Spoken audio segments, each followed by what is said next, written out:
Good morning. Oh my goodness, I haven't said that in so long. How is everyone?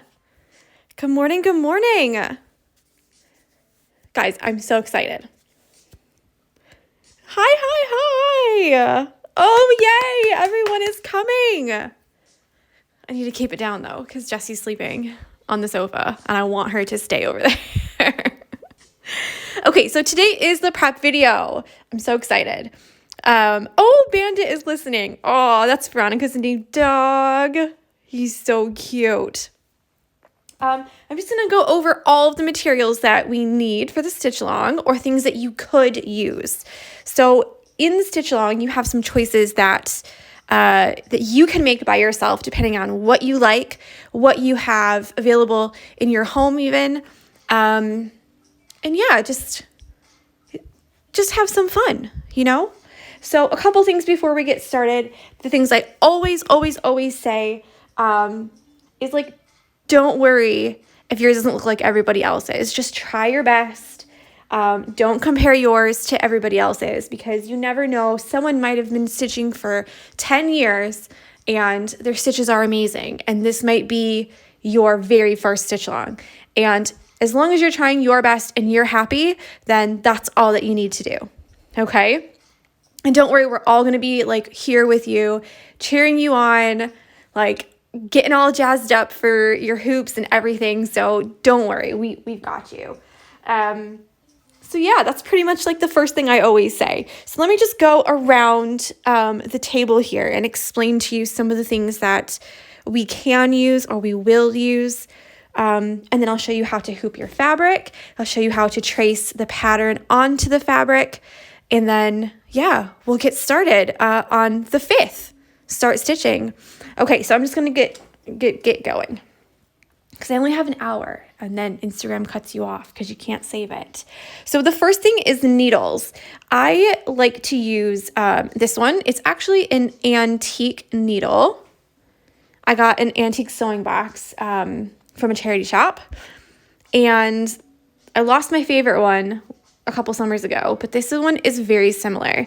But what you can do is get a 1 to 5 pack, and sometimes they have different packs.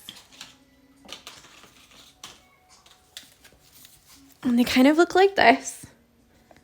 And they have a bunch of different kinds of needles in there. So you get the big ones and smaller. I would definitely try one of those if you're looking for a bunch of different needles. Basically what we're looking for is a bit bigger of an eye, and we want it to be able to put all 6 strands through because some of the parts of the pattern we will use all 6 strands. So that's kind of what you're looking for. Just so you can kind of compare here. I keep all mine in this very high-tech piece of scrap here. This is what I use for 6 strands, and then I've got kind of 2 or 3 strands, and I've got 1.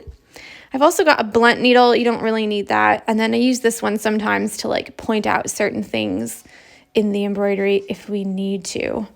I might go turn the light on actually because it looks a bit shadowy here today. But use what you've got. If you have a needle at home and you're like, ooh, can I use this?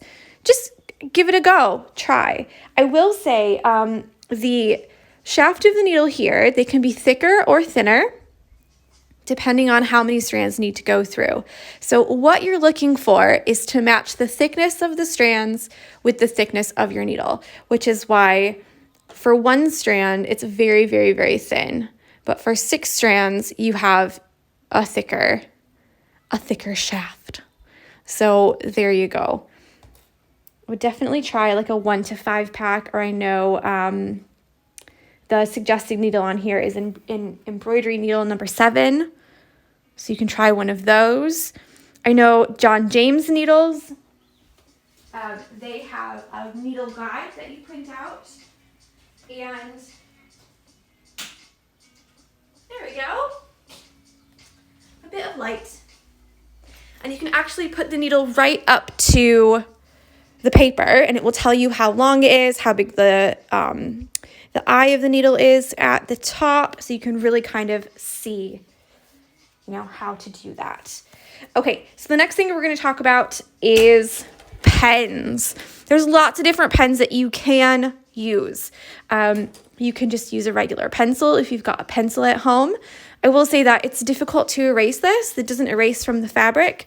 So if you are going to use the pencil, don't make like sketchy lines, if you know what I mean. Try to make just one straight line. Sketchy lines, like this. Yeah, try and do one straight line so that your thread can cover up the pencil, because it's going to be difficult to erase with a pencil. The other thing you can use is a water erasable pen. These are very popular. They have a bit of a thicker line to them, like that. And they do come off with water. So you need to douse your fabric in water to really get the blue ink out. Yeah, just on the back of this. But they are really great because they erase. So that's always fun. And they erase with water. Sometimes you can get green ones or purple ones. I've mostly seen the blue ones myself. The other thing you can do is use a disappearing ink pen. And this one's really old. The cap is cracked, so it probably won't work very well. But I've only seen these in purple. And for these ones, the ink disappears over time by itself. I haven't used it in years. So these probably wouldn't be great for our project because all of the lines are going to disappear in a day or two. So you'd have to redraw each step over and over and over. Lots of people are excited as you do it, but it is a great tool to have. So it's the disappearing ink pen. And I don't have a brand for this one, but I got it ages ago at Joann Fabrics. So if you're around Joann's, you can do that. If you've got a dark colored fabric, then either there's a water soluble marking pencil. You can also use a white gel pen. I've used that before as well. I know some people have found the white Frixion pens. I haven't found one yet, but I am looking. But the water soluble marking pencil is great too. So that's always fun. It's just like a regular colored pencil. Yeah. And you have to erase it with water. So you will have to, kind of scrub it a little bit with water. Not scrub it like scrub, just get it wet, And then my personal favorite is the Pilot Heat Erasable Frixion pens. So these pens normally work with friction, meaning that you use the little eraser at the end to erase any of the marks that you make. So they erase with friction like that. But they also erase with a blow dryer. So I'm just going to quickly kind of go through them. So we've got different thicknesses of your tip, and they'll make thicker or thinner lines depending on what you need them for. So you've got 10, 7, and then this is 5. I don't know if you can see it very well there, but 5. And again, they'll just make different thicknesses of lines. So you'll often see me use the 5 if I want to show you any kind of stitch directions, things like that. And then the 10 is great for just transferring the pattern, period, because then you can see it nice and bold on your fabric. So again, these erase just with heat. So your blow dryer, you can also use an iron. I don't like using the iron because sometimes they can smash down your embroidery. Oh. It just jumped a little bit there. So when you press down the iron, sometimes it can smash it down a bit. And I just prefer using the blow dryer. They do leave a bit of a yellowish mark though. I will say, especially if you leave it on there for a really, really, really long time. So here's one. I've blow dried it, and then I put it back in the freezer, and it comes back a little bit. Do you see? So have a little think about that. I use them all the time for every single thing that I stitch, period. And they've always worked out well for me. I've never really had any yellow lines a lot. If I do, I put a little bit of water on it and let it dry naturally, and it disappears. So for me, that's my number one tool to use are these pens here. You can get them at Target. I think you can get them at like Office Depot or Office Max in the States. You can also get them here in England at Sainsbury's. You can get them on Amazon. Yeah, but they're my favorite, my very favorite. So yeah, you'll always get a plus from me for those. Okay, so next we're going to talk about hoops. There's lots of different kinds of hoops that you can get, anywhere from plastic hoops, which I do have one over here. The plastic ones look like this, just like the wooden ones usually, but they're plastic. And then you can use it to tighten and loosen up at the top. So here's how they work. You take a little screw at the top and you unscrew it. And you've got your two rings. You put your fabric in between, and I'll show you at the end when we do that. You put this here on like that, and then, oh, I've broken it. And then you tighten it like that. All the way, so that the fabric doesn't move in between the two hoops. So for this pattern, I'm suggesting a 7-inch hoop. You can use a 6-inch hoop, which is just a 1/2 inch smaller all the way around. Or you can use an 8-inch hoop if you really want to, which is just a 1/2 inch bigger all the way around. So all together, the 1/2 inch and the 1/2 inch equals 1 inch. So it's 6, 7, 8. Yeah.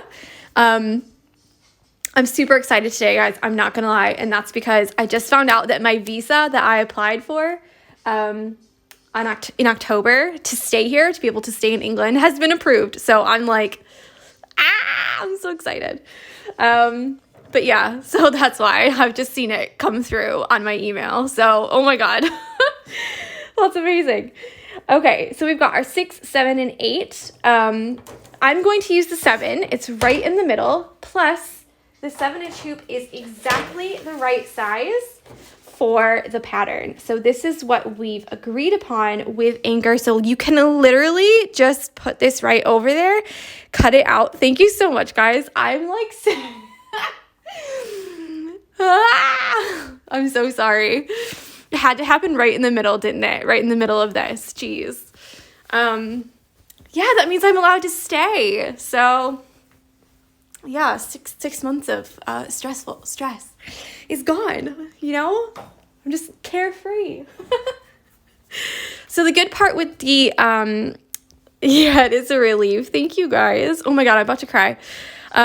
Is that you can put the 7-inch hoop right over the top, cut it out like I've done here, and it fits directly inside. So you don't have to like,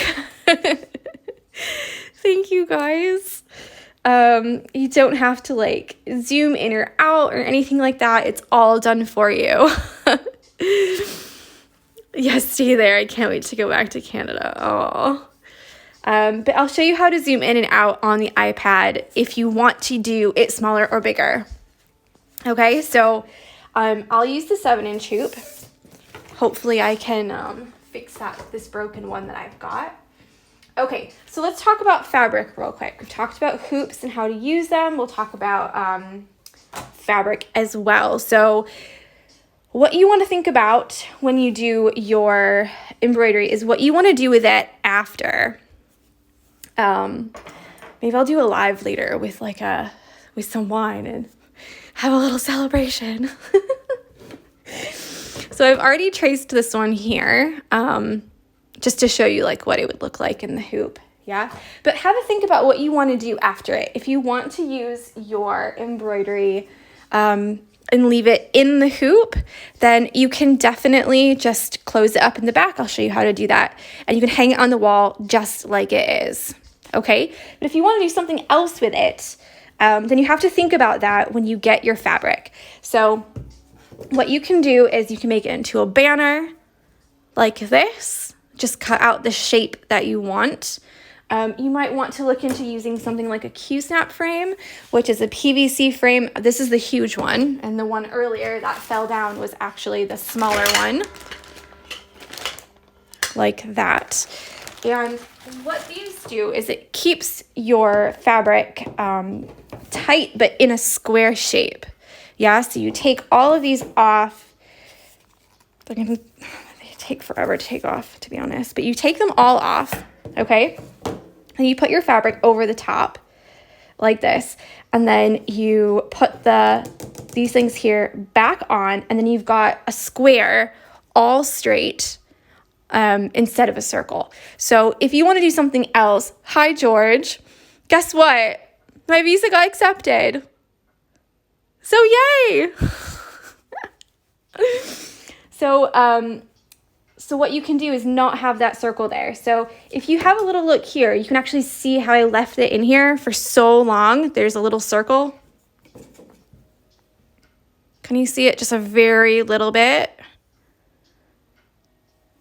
Just right there. So I left it in there for about 6 months, I think, before I did anything with it. And that's obviously not the right thing to do because you'll get that circle there. So if you want to do like a tea towel, a pillowcase, if you want to do like a table runner down the middle of your table, then definitely think about using one of these. I know in the States they're called Q-snap frames. They might be called something else. I don't have the box that they came in with me anymore, but yeah, just have a think about that before you get started.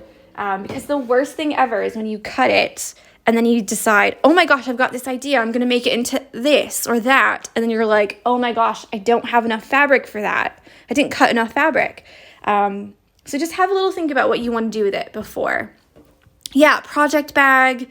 You could, like, there's so many things that you could put embroidery on. Sweaters, t-shirts, like you said, project bags, tote bags, duvet covers, pillowcases.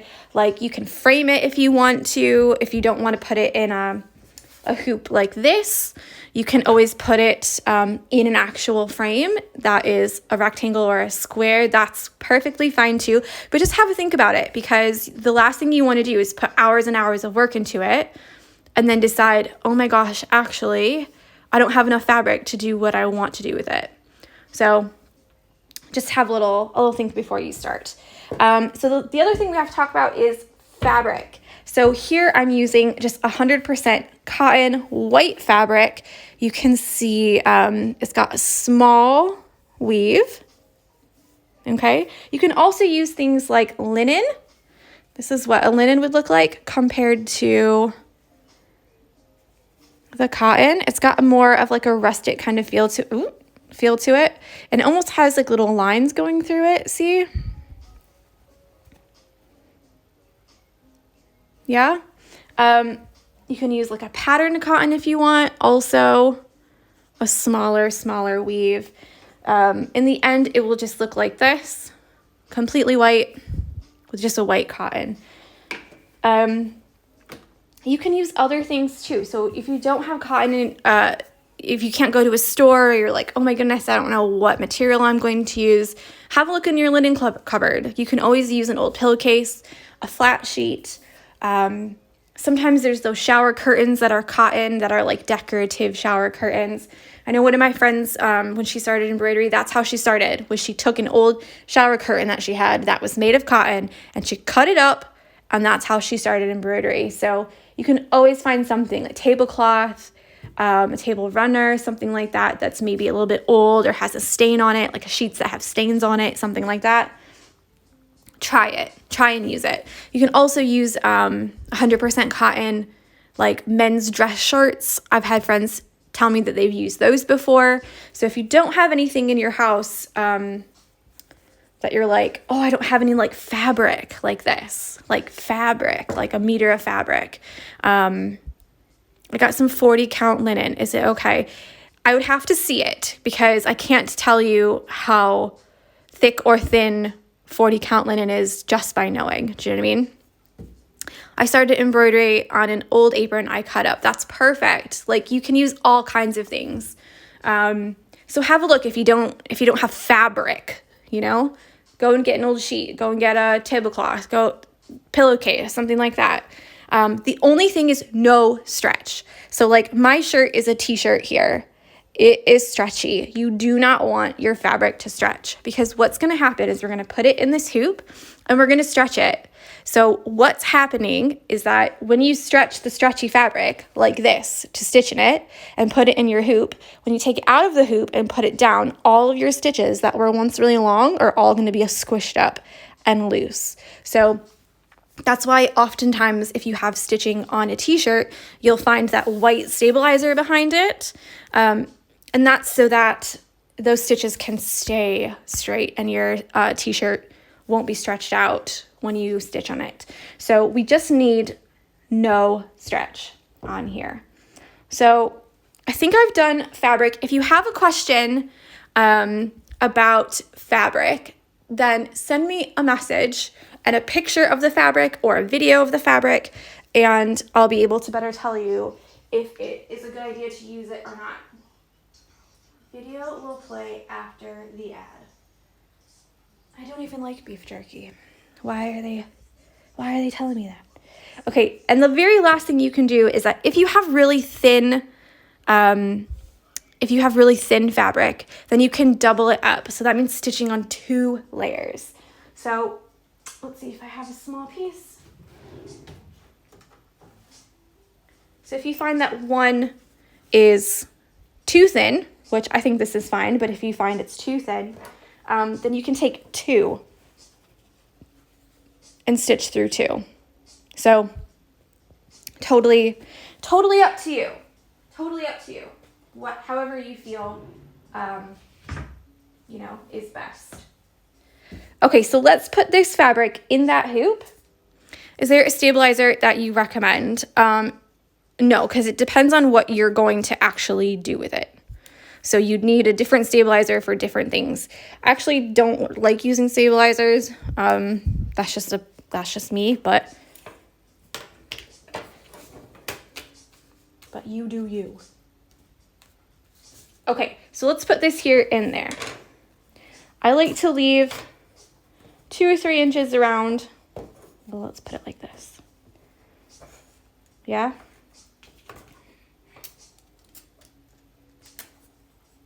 I didn't realize that this was so broken at the top.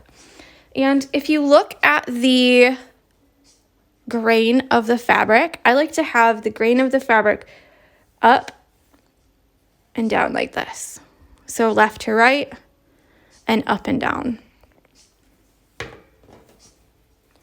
So let's tighten this because I broke it. And what you're going to do is tighten it a little bit and then go around and pull this fabric. And can you see when I pull it, it pulls all the wrinkles out? That's what we're going to do. So go around. I put the hoop against my stomach here. Ooh, if I can push it forward.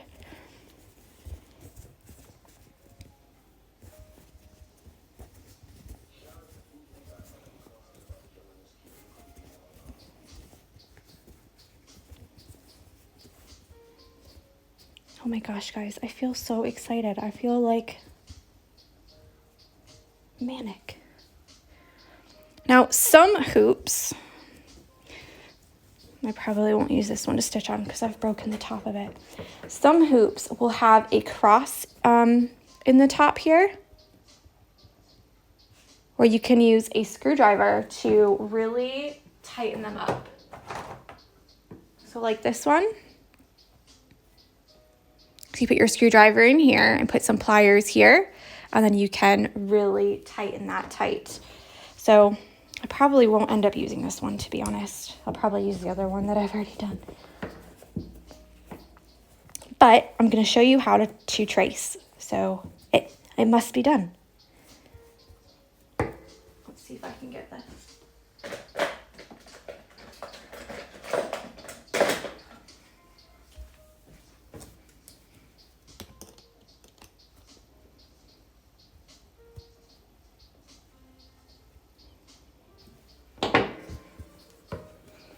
So happy for you. Thank you.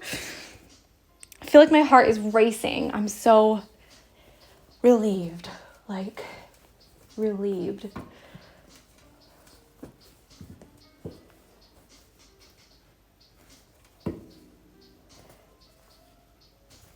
Okay, that's probably good enough for right now. All right.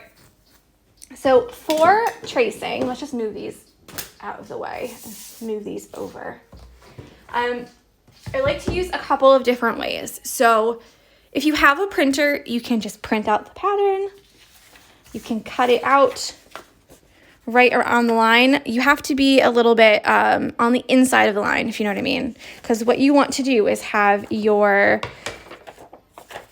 pattern fit inside here. Okay? So you want to fit. Oh, that's okay. Because I'm originally from the United States, so I came here September 2015, and so I've had to apply every 30 months for a visa to stay. And now that it's been 5 years, I had to apply back in October for indefinite leave to remain, meaning that, like, this is my home now, like, I'm allowed to stay. So they said, I applied in October, and they said up to 6 months, but, like, more like 3. And it was taking longer and longer and longer. And I've just seen, like, just now in this live via email that it's been accepted, that I've been accepted. So, yeah.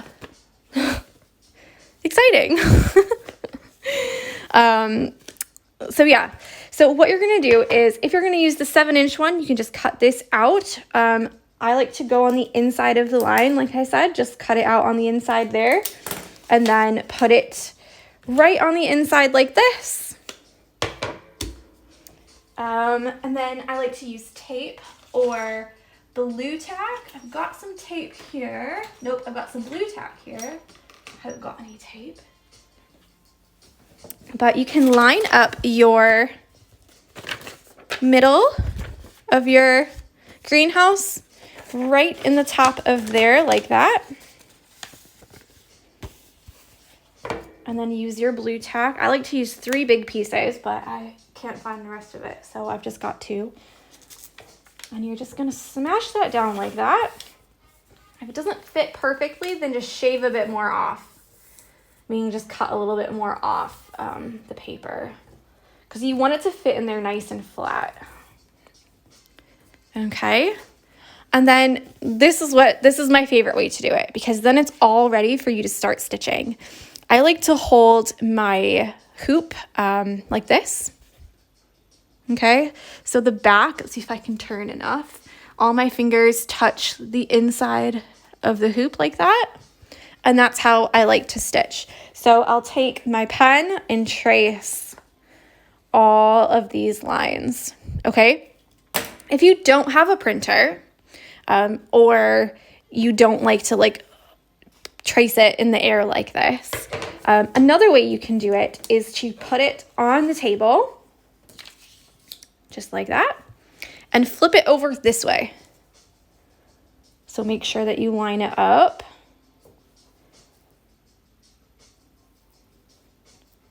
Okay, normally I will, we've already gone over pens, so when the video is saved, you can go back and watch the part about the pens again, okay? So after you have it there, I like to tape it on the table so it doesn't, like, move or anything like that. I've already gone over the fabric as well, so you can go back and watch that too. So yeah, so after you tape it and everything, you can put it down like this. And then some people will actually stitch it like this. so they don't actually flip it around. Like I said, I like to hold mine like that. So I like to have the pattern on the top right here. Now, the one thing I would suggest possibly not doing is taking your fabric, which I know some people really like it, but for this one, I would not suggest it because of all the straight lines. So some people will take their fabric, obviously the appropriate size, not this one, this is just what I have, and they'll put it over like this and trace it first, and then they'll put their fabric into their hoop after. Now, that's perfectly fine if you want to do it that way, but one thing that I have noticed is that if you have a lot of straight lines like this, then when you pull the fabric all the way around, as you saw me doing here, then some lines could end up a bit squiggly because you've pulled the fabric like that. So just have a think about that. And if you must do it this way, that's absolutely fine. Just take extra care to make sure that your lines are nice and straight when you put your fabric in your hoop or in your Q-snap frame if you're going to use that. Okay, so after you've traced, it should look like this. We still have a couple ways to do this. So this is only if you have a printer. If you don't have a printer and you're like, oh, Tori, I don't have a printer, what am I gonna do? That's all right. If you have an iPad or if you have a laptop computer, then you can still do the stitch along. And what you're gonna wanna do is take your, let's see, because we need the actual pattern here. Here we go. You can take your pattern like this, okay? And take your embroidery hoop like this. Let's make sure the brightness is all the way up. And it works better in a dark room. So obviously I've just turned the light on. There's like windows all over the place in my house. So in a darker room, it's brighter and it's easier. But you can zoom in and out like this.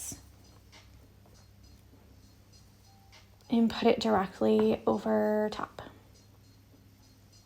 So obviously I can make it a little bit bigger. Yeah. So you can trace it like that. The other thing that you can do, if you don't have an iPad and you're like, but Tori, I don't have an iPad. That's okay too. If you have a computer. Oh, do I have it not saved on here? Oh, here we go. Maybe? No.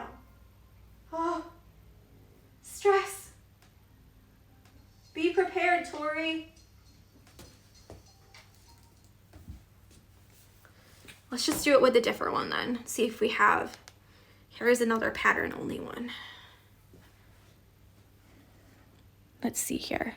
So I've got my laptop out here. Yeah. Or if you've got a computer, you can go like this. And then zoom in or out, depending on how big. Just like that, maybe. Why is this over here? There we go. And then you can do it this way. So this is actually how I used to do all of my patterns before I got an iPad, if you believe it or not. And if you put your what's it called? Brightness up all the way. So the only thing I would say with this is be careful when you trace onto your screen. So I've done this for years and years and years. And it's never hurt my screen because I haven't pushed very hard. Do you know what I mean? So just do it lightly and it should be okay. So this is all the ways that I've done it in the past. Because I didn't have an iPad and I didn't have a printer. So I was like, well, what am I going to do? And I was like, hold on, I can see right through on the fabric. So there you go. If you pick a dark colored fabric, the other thing that you can do is, let's see if I got a dark one here. The other thing that you can do is shine your phone flashlight through the fabric. So print it out, yeah, like this. And put it where you want it. And then take your phone flashlight and shine it through. And then you should be able to trace it onto the dark fabric as well. So if you're, if you want to use like black or dark blue or something like that, then yeah, try. I don't have an iPad and I use this method. Yeah, it's great, isn't it? I was like, how am I going to get this on here? I have no idea. And I was like, oh my gosh. It's basically a light pad, you know, like a light box. Thank you for sharing all the alternatives. I don't have a working printer. That's fine. If I'm tracing on a thin fabric, can I just add another layer? It depends on how thin it is. Some people swear by the 2 layers of fabric method, and some people really don't like it. If you use 2 layers of fabric, make sure both of them are as tight as you possibly can be. Do you know what I mean? So like you don't want like the back one to be loose and the front one to be tight. So make sure both of them are nice and tight. I can't believe how controlled you are after the news. I would be jumping up and down and drinking. I'm not going to lie. I have a bottle of Prosecco in the fridge, and I was literally like, is it too early? It'll be like 11 by the time I'm finished with this, so that's probably fine, right? It's the same as drinking at lunch. Oh my God. All right, hooping your fabric. We've gone over a lot of things. Think about what you want to do at the end. We talked about how to transfer. The very last way is to print it and use your window. Yeah, if you tape it to your window, then you can use your window to do that. Sometimes I'll do this method. Come on, get in there. Sometimes I'll do this method, yeah, and then also put it up on the window, especially if there's some like weird details. So if you see in the pattern, in the colored version, the colored in version, there is a little bit of confusion here. It's totally fine. I wonder who says that, Hannah. There is a little bit of like confusing-ish lines, especially like around here. So this one here comes down like this, and then this one comes this way, and this one comes this way. So if it helps, you can always do the background greenhouse lines first, and then go over and do the actual plants and things. And then all these leaves, I've just put the leaves in there. So if you're like, oh, I don't know which ones belong to which ones, we will sort it out when we do these here, and you'll be able to see it a little bit better. But yeah, it's going to be a really cute pattern. So the colors that I've chosen, that's the only thing we haven't gone over so far, I believe, as well as other tools, which I also like to talk about. So the colors I've chosen are like bright, colorful, spring type colors. If you don't have these colors, or if you would like to use different colors, then go ahead and do it. Why not? The only thing that you really have to think about is a color for the roses. These 2 flowers here. I almost said pink flowers, but obviously if you want to use a different color, you can. And then these kind of like tulip looking things.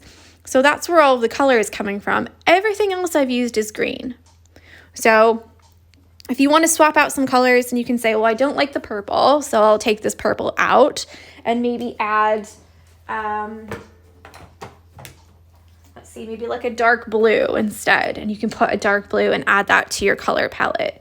So you don't have to use the colors that I've chosen. I know on Love Crafts, some of them have been sold out, meaning that so many of you have actually bought them that they don't have the colors in stock anymore. So that's fine too. You can sub a color that's lighter or a color that's darker. So for example, this one is 1025. You can use one that's a little bit lighter or a little bit darker or a little bit brighter even. So like this one's more of like a pinky, like a dark pink, and this one's like bright red.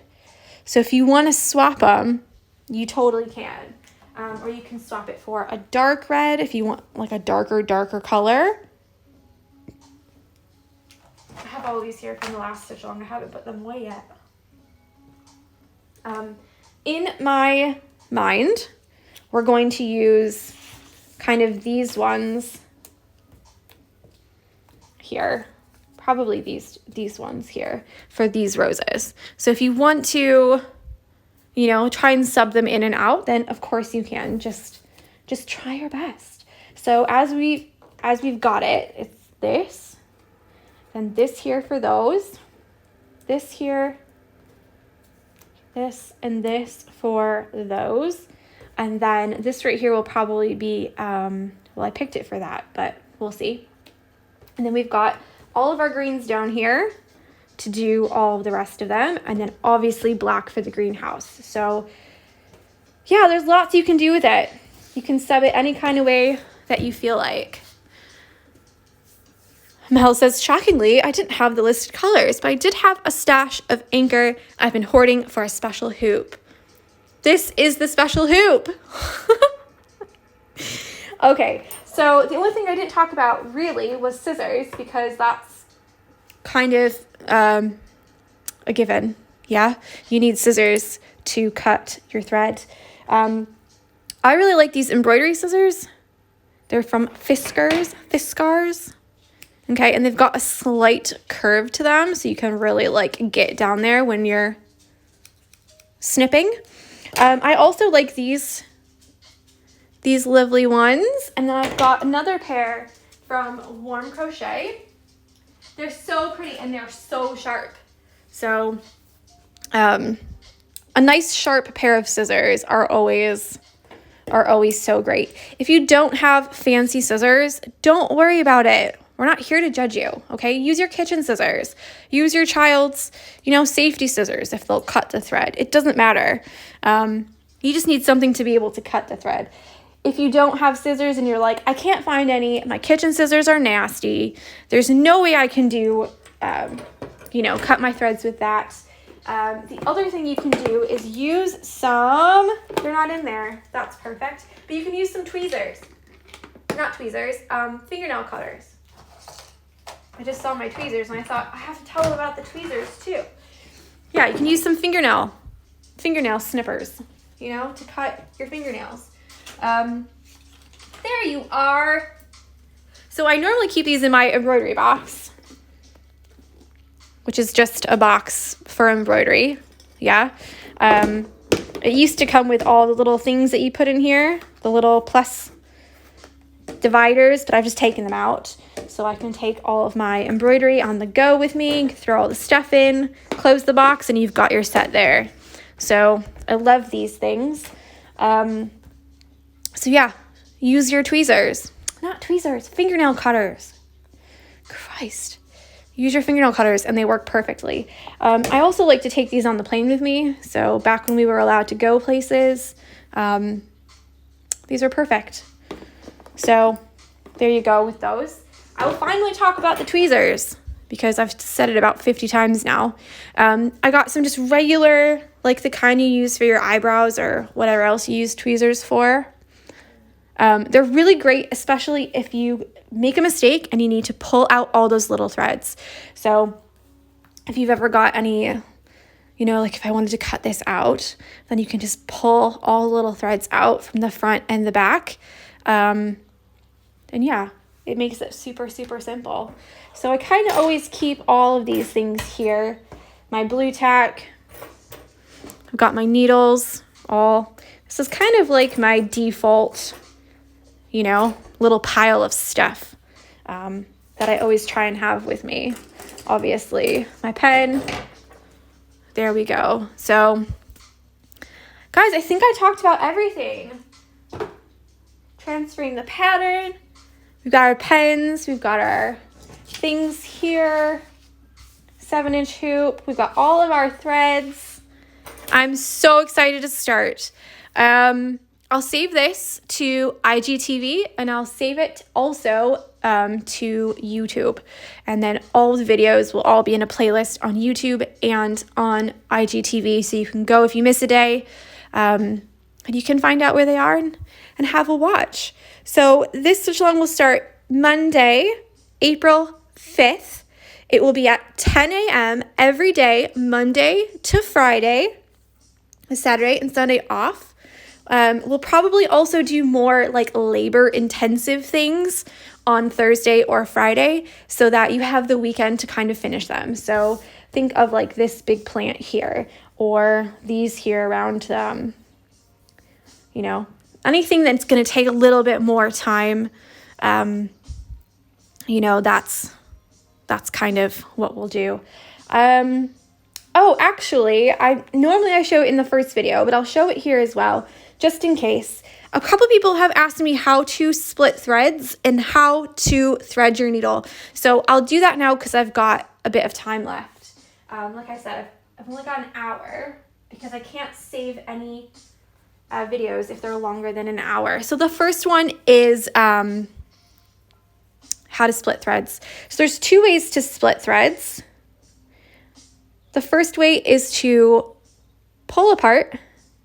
Yeah, there's 6 threads in every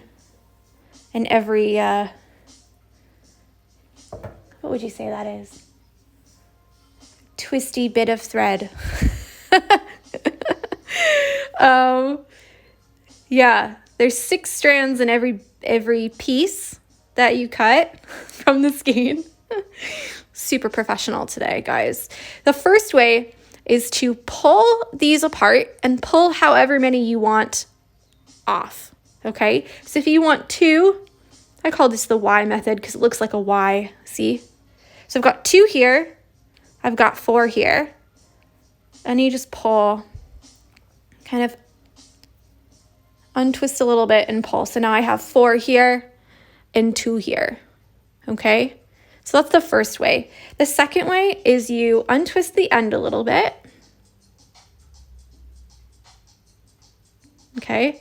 You pull 1 out, 1, not 2, not 4, just 1. Okay. You pull your 1 out and you hold on to all the other ones and pull. Okay. Now, if you want 2, you take another one, you pull another one out, and then you put these 2 together like that, and now you have 2. So there's no right or wrong way to do it. Some people like to have the 2 strands like this because they're not twisted together, and some people really like that. Whereas these 2, can you tell next to them? This one here, I pulled 2 out at one time.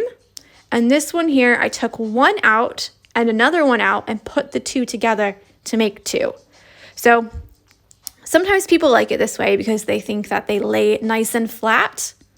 Some people like it this way because they're still a little bit twisted and they stay together a little bit better. So it depends on which way you like, all right? There's no right or wrong way. I mean, I'm sure technically there is, but here there's no right or wrong way. So yeah, and if you put them all back together again, you make 6. Okay? There you go. So now we have 6 again, and you can see they're like not as twisted as they were before. So let me pull out another piece. This is also 6 strands, and you can see how these ones, I've pulled them all apart, and these ones are still twisted together. So it kind of makes more like a rope. Oh, seagulls. We're like the farthest away from the sea. And then these ones are all kind of individual. Yeah, can you tell that? Okay, the next thing is threading your needle. So obviously you can use a needle threader. I hope I didn't give mine away. Knowing me, I probably did. Oh, Tori, why did you do that? I'll look one more place and then. And if it's not in this basket, then I've probably given it away. I'll do a video on the needle threader later if I can find it. But the easiest way that I found is you take your thread. If you've got any little, there you go, any little like wispies like this, then snip those off so it's nice and straight, okay? And you're gonna do this kind of motion with your finger, like that, Okay, so you're going to put your thread between your fingers and watch. You're going to do this. So put your needle right over the end of the thread and use that motion and push it through. And you've threaded it. Okay, so let's try it again. Yeah. You got to do the beauty blogger thing, or else the camera doesn't pick it up.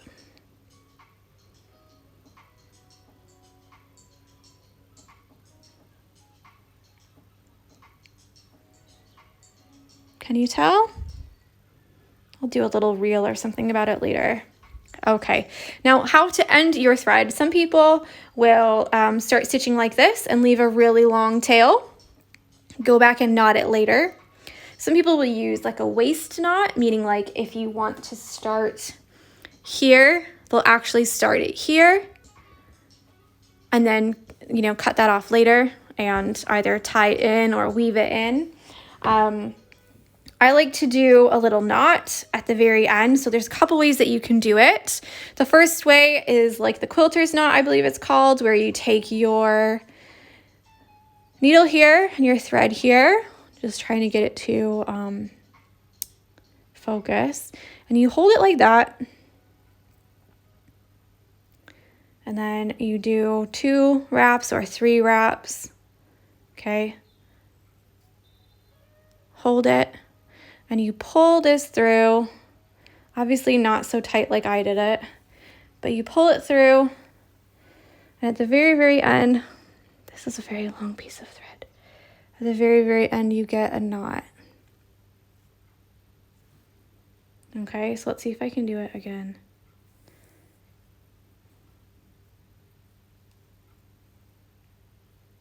Hold it. Wrap it loosely. Obviously, the more times you wrap, the bigger knot you're going to get. Okay, and then you hold it and then pull it through.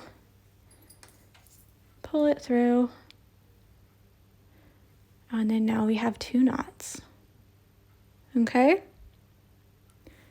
And then the last way